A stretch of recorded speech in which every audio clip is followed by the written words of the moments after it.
For Cybercrime Radio, I'm Amanda Glassner, Deputy Editor at Cybercrime Magazine. Joining me today is Heather Engel, Managing Partner at Strategic Cyber Partners. Welcome, Heather. Hey, Amanda. Thanks for having me.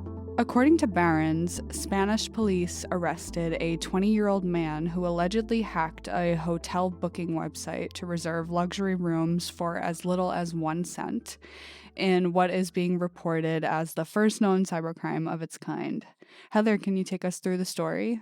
Sure. So, as you mentioned, there was a 20-year-old Spanish man who was arrested in Madrid for what's really a highly specific type of computer fraud. So, instead of just hacking the website to change the price on the screen, he targeted the payment validation system. And so what he did was when he went to pay for the room, he used a specifically designed cyber attack that manipulated the communication between the booking site and the bank. And so essentially, he tricked the booking platform into receiving a payment authorized message for the full amount, even though his account was only being charged 1 cent.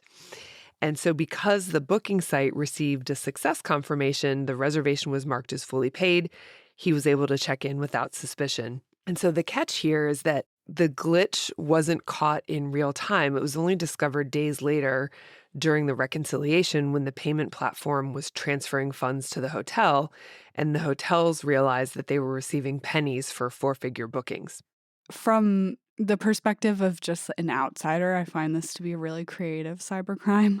It is, yeah. And I find it interesting that it's reported as the first known cybercrime of its kind.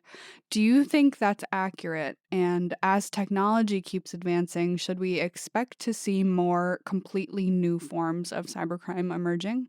Well, I think we can always rely on the creativity of cybercriminals. And in this case, the concept is old. Price manipulation and that sort of thing has existed since the very early days of e-commerce. I would argue that that goes back to as long as humans have been trading goods and have been trading money for services or goods and services.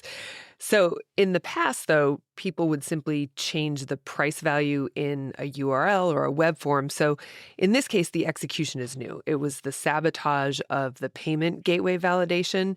He actually interfered with the encrypted handshake between the merchant and the payment processor. So technology advances, criminals get more creative every day. We can absolutely expect new forms of cybercrime. Like you said, it's not very often on this podcast that we get to talk about something that hasn't been done before in some form or fashion. But again, so much of the internet is based on APIs, where all of these different sites and different systems are talking to each other.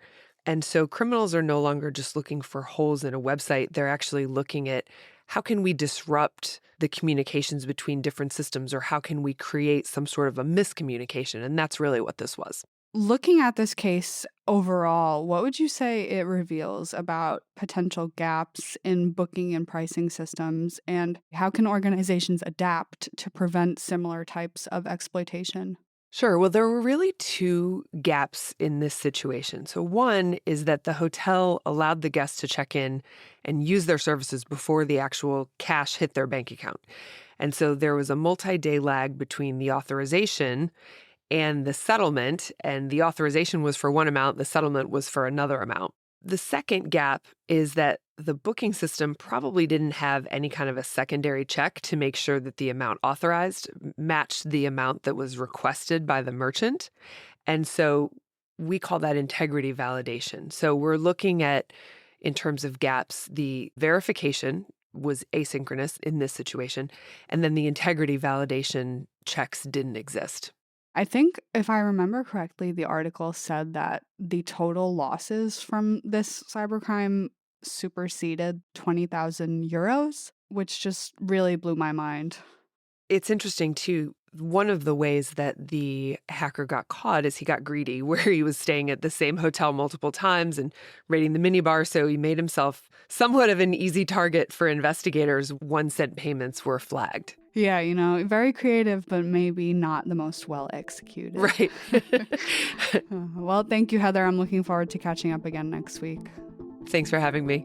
For Cybercrime Radio, I'm Amanda Glassner, Deputy Editor at Cybercrime Magazine. To hear more about this story and others, visit our website at cybercrimewire.com, and for more of our media, visit cybersecurityventures.com.